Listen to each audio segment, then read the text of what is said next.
Um estudo feito por pesquisadores da Escola Paulista de Medicina da Unifesp mostra que mais de 500 mil de brasileiros têm esquizofrenia. Mas esse número pode ser ainda maior por causa da falta de diagnósticos. Esse transtorno psiquiátrico atinge principalmente homens, pessoas de 40 a 59 anos, indivíduos sem emprego formal, com baixa renda e moradores de áreas urbanas. Para tirar todas as nossas dúvidas sobre a doença, a gente recebe agora um dos responsáveis pela pesquisa, Ari Gadelha, professor do Departamento de Psiquiatria da Unifesp. Olá, professor, uma boa noite, seja muito bem-vindo. Boa noite, obrigado pelo convite. Professor, a pesquisa então nos revela que mais de 500 mil de brasileiros têm esquizofrenia, que esse número pode ser maior. Onde estão os principais gargalos em relação ao diagnóstico? Existe ainda muita desinformação sobre a doença? Existe. A esquizofrenia é uma das doenças mais estigmatizadas. E essa pesquisa, ela envolveu o autorrelato, de tal forma que pessoas que não têm acesso ao sistema de saúde talvez não recebam o diagnóstico. Além disso, foi uma pesquisa feita com um inquérito domiciliar. E nós sabemos que uma parte da população com esquizofrenia se encontra nas ruas e alguns podem ficar internados de vez em quando. De tal forma, então, que essa é a melhor estimativa que nós temos no Brasil e já é um número que chama a atenção, por ser mais de 500 mil de pessoas, mas nós acreditamos que o número é ainda maior.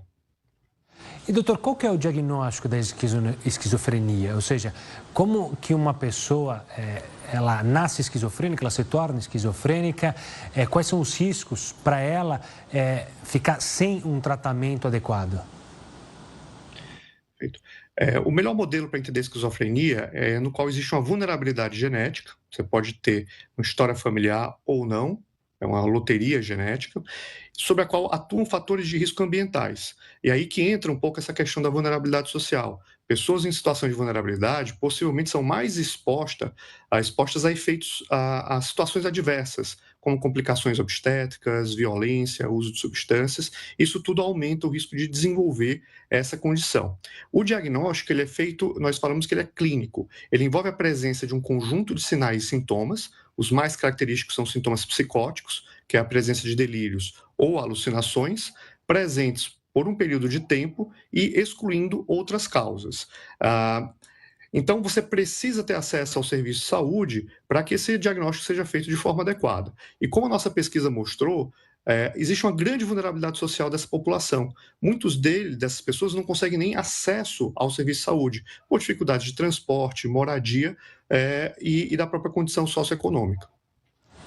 Quais são as opções disponíveis de tratamento hoje em relação a medicamentos, terapias? Isso que a gente está falando, essas opções de tratamento, elas têm avançado aqui no Brasil nos últimos anos? Perfeito. O tratamento, nós falamos que ele é multidisciplinar. Ele envolve, da parte do psiquiatra, a indicação de uma medicação chamada antipsicótico. O antipsicótico ele é capaz de controlar esses delírios e alucinações. Isso permite, então, que a pessoa consiga ter uma conexão social mais adequada, livre dessas ideias delirantes ou dos sintomas alucinatórios. Além do tratamento medicamentoso, é fundamental a equipe multiprofissional, porque uma vez que a pessoa tem esquizofrenia, muitas vezes ela sai da faculdade, não consegue concluir a escola, tem inúmeras dificuldades na sua vida. E aí você precisa de psicólogo, terapeuta ocupacional, serviço social, para dar apoio à reconstrução, à recuperação desse indivíduo. O Brasil, nós temos medicações. No SUS, essas medicações, elas ainda são medicações um pouco mais antiquadas, mas está se desenvolvendo um processo de atualização do acesso a essas medicações. Então, é importante ter medicações na dose adequada, medicações modernas com poucos efeitos colaterais e esse tratamento multidisciplinar. Doutor, sobre esse tratamento, a gente não pode dizer, então, que a esquizofrenia tem uma cura. É sempre um acompanhamento. Em algum momento, o paciente pode ficar sem a medicação. Quais são os riscos para ele, até para pessoas próximas, para a sociedade em geral, de um não tratamento ou de não seguir adequadamente? Esse é um problema que a sociedade vive hoje, então, até mesmo como lidar com os esquizofrênicos, com a esquizofrenia, saber dar o melhor tratamento para essas pessoas? Então, esse é um ótimo ponto que você tocou. De um modo geral, é exatamente isso. A medicação, ela controla os sintomas. Com um tratamento adequado, a gente consegue 70%, 90% dos casos, um bom controle dos delírios e alucinações, o que é ótimo, porque isso realmente, hoje nós vemos pessoas com esquizofrenia estudando, trabalhando, se casando, desde que recebam o tratamento adequado. Qual que é o grande desafio? Pela própria natureza da doença, essas pessoas muitas vezes não aceitam a medicação. Se você soma essa dificuldade da doença com o estigma que existe da sociedade, em que você coloca as pessoas com esquizofrenia como pessoas violentas, pessoas que fazem coisas absurdas, a própria pessoa com esquizofrenia, a família, às vezes rejeita o diagnóstico, o que só agrava a doença. Então, nós hoje temos esse paradoxo, nós temos tratamentos que evoluíram muito, que permitem um bom controle, na maioria dos casos, mas o estigma e o preconceito, ele acaba sendo uma barreira que eu nem diria que ele é invisível, ele é muito concreto na vida dessas pessoas. E é importante espaços como esse que vocês estão nos fornecendo para trazer a realidade. É uma doença, ela tem sintomas, mas ela também tem tratamento. E se você faz o tratamento adequado, melhora muito a evolução da doença. E, professor, quais são os primeiros sinais que familiares, profissionais da saúde devem observar? Nesse caso, especificamente, o diagnóstico precoce faz alguma diferença num tratamento posterior mais eficaz?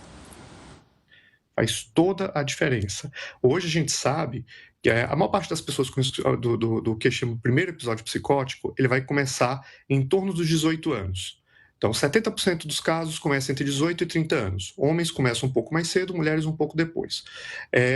Os primeiros sinais envolvem a presença de delírios e alucinações. A pessoa passa a se sentir perseguida ou começa a escutar vozes. Isso é um grande impacto para a família, porque ninguém está preparado para entender que aquilo que o filho está falando é um sintoma de uma doença. E é por isso que a gente precisa esclarecer que existe essa doença, existe esse sintoma. O que a gente sabe é que quando a gente trata de forma adequada no início da doença, a evolução é muito mais favorável.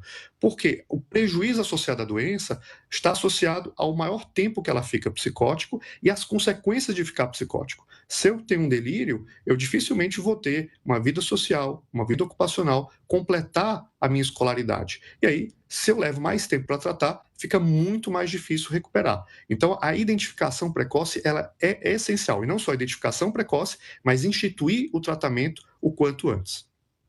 Doutor, obrigado pela participação aqui conosco para falar sobre um tema tão importante. Um forte abraço e até uma próxima. Muito obrigado, boa noite a todos.